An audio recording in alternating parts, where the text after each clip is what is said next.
Pada video sebelumnya, kita sudah membahas mengenai teori dari protokol HTTP. Pada video kali ini, kita akan coba untuk mengimplementasikan protokol HTTP ini pada sebuah kasus yang sangat sederhana sekali dengan menggunakan bahasa pemrograman Python. Yang nanti akan kita coba implementasikan hanya menggunakan protokol HTTP yang berjenis GET dengan return atau respon yang sudah kita tentukan di program kita. Jadi sangat sederhana sekali. Nanti bisa Anda kembangkan menjadi sebuah contoh kasus yang lebih kompleks. Baik, saya akan buat sebuah folder baru di sini. 09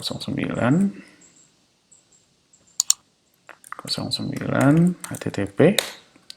Saya akan buat sebuah file baru. Saya akan coba mengambil dari thread server sebagai contoh. Kemudian nanti akan kita modifikasi sesuai dengan apa yang kita inginkan. Oke, saya akan ganti namanya menjadi simple HTTP server. Kurang lebih seperti ini. Jadi yang akan kita coba implementasikan adalah HTTP di sisi servernya. Kemudian kliennya nanti kita akan menggunakan Chrome dan juga Postman. Baik, kita sudah punya contoh seperti ini. Kemudian kita akan modifikasi di bagian atau fungsi handle thread. Kita akan coba hapus dulu isinya, kemudian nanti kita akan coba modifikasi. Baik, langkah pertama yang harus kita lakukan, seperti yang sudah saya terangkan di bagian video teori, bahwa di HTTP secara umum ada dua bagian besar di bagian message-nya. Ada bagian header dan ada bagian konten. Nah, kalau kita amati, karena kita ingin mengimplementasikan HTTP berjenis GET, maka dia tidak punya konten, berarti yang perlu kita baca hanya bagian header-nya saja. Sehingga langkah pertama yang harus kita lakukan adalah kita coba implementasikan fungsi untuk mendapatkan atau membaca header-nya. Jadi langkah pertama yang kita lakukan adalah kita baca header. Nah, seperti yang sudah kita bahas di video teori bahwa setiap baris pada header HTTP itu dipisahkan oleh sebuah tanda yang disebut dengan CRLF atau Carriage Return dan Line Feed yang bisa kita representasikan dengan menggunakan string \r dan \n, sehingga kita akan memakai itu untuk membaca headernya.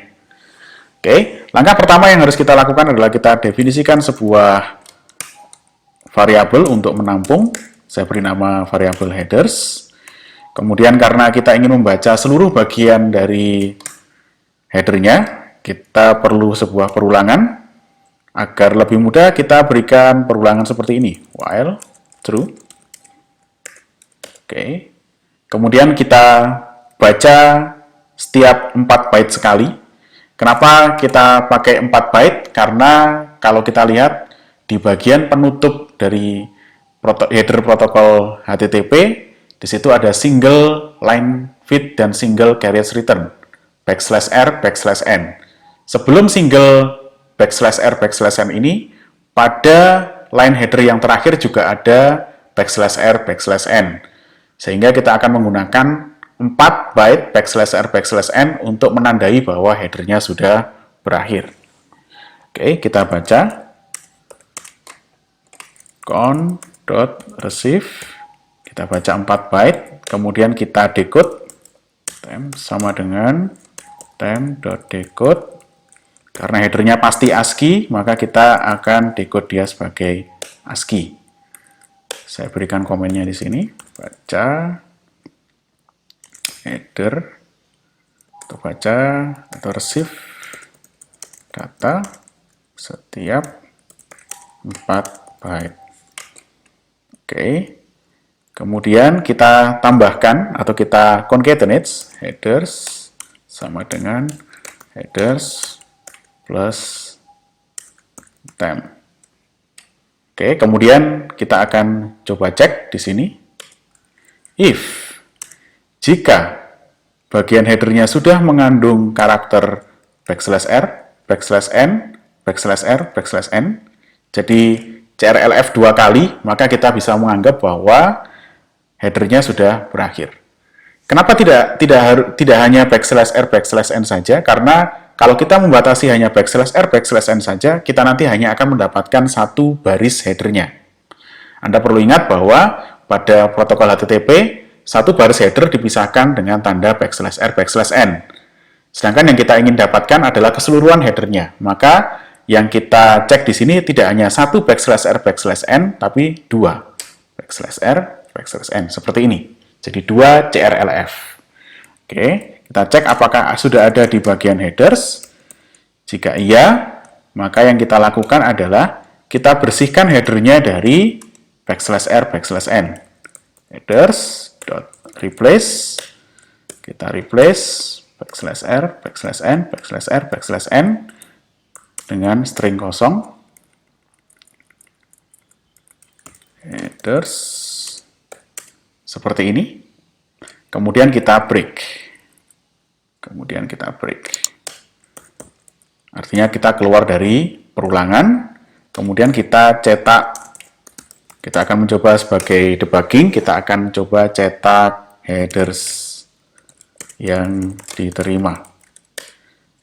Print headers. Oke, baik. Ketika headernya sudah diterima, berikutnya kita akan kembalikan sebuah respon. Kembalikan respons ke klien. Kita akan coba kembalikan respon yang sangat sederhana sekali. Misalkan kita akan mengembalikan teks hello, maka kita bisa kembalikan seperti ini. Kita buat respons sama dengan, jangan lupa, karena kita pakai HTTP, kita perlu mendefinisikan header-nya. HTTP, ini responnya ya, HTTP/1.1 sebagai versinya, kemudian 200, kemudian oke. Anda masih ingat, kalau Anda lupa Anda bisa lihat lagi di video sebelumnya bahwa baris pertama dari respon adalah respon line. Di sini ada 3 bagian, yaitu versi HTTP, kemudian kode respon, dan frase. Jadi HTTP kita pakai 1.1, kemudian kode responnya adalah 200, kemudian frase responnya adalah oke. Kemudian kita akhiri dengan \r, \n. Oke, kemudian kita definisikan header untuk line kedua. Kita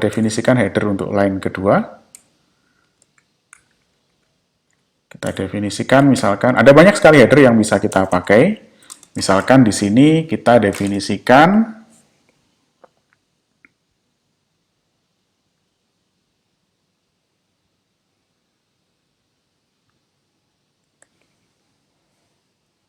header content type.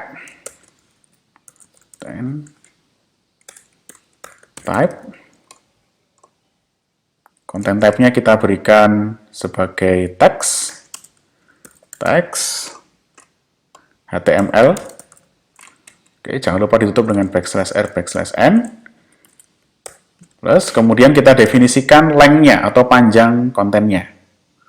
Content length. Content length ini berisi berapa panjang dari bodinya atau berapa ukuran dari bodinya. Karena kita ingin mengirimkan string hello, HELLO berarti ada 5, berarti kita definisikan di sini content length-nya adalah 5 byte. \r, \n. Kemudian kita definisikan header yang lain. Saya scroll ke atas biar lebih jelas. Oke. Kita definisikan header yang lain, misalkan header connection. Connection ini menunjukkan jenis koneksi apa yang kita pakai. Ada 2, persistent dan non-persistent. Di sini kita akan coba yang paling sederhana adalah dengan menggunakan yang berjenis non-persistent.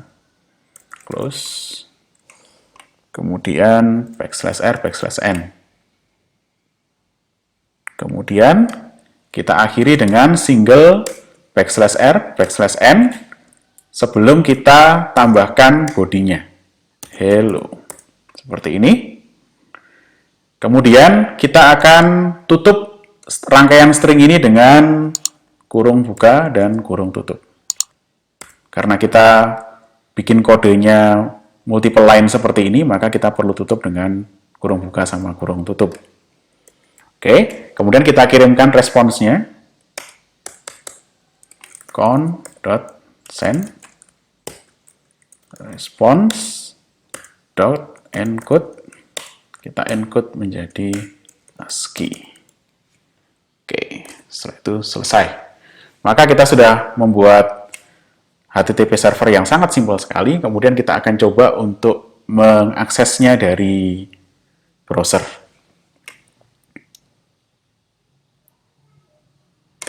Kita akan buka terminal. Kemudian akan kita coba jalankan Python 3 simple HTTP server. Dia berjalan di port 9001. Kita akan coba akses dengan menggunakan browser. Kita akan coba akses di alamat localhost. Nampaknya saya tadi salah ya, bukan 9001, tapi di contoh itu yang kita gunakan adalah port 9999. Sehingga kita coba akses 9999. Maka dia bisa mengembalikan hello di sini. Oke, kalau kita lihat di bagian inspect element, di bagian network, kalau kita tab, kita bisa melihat seperti ini, request dan responnya. Kemudian kalau kita kembali ke Visual Studio, kita bisa lihat, kita bisa mencetak request dari HTTP yang sudah kita lakukan. Baik, sekian video untuk pertemuan kali ini. Pada contoh selanjutnya nanti bisa Anda lanjutkan dengan mengimplementasikan HTTP dengan jenis request yang lain, misalkan post, put, delete, dan seterusnya.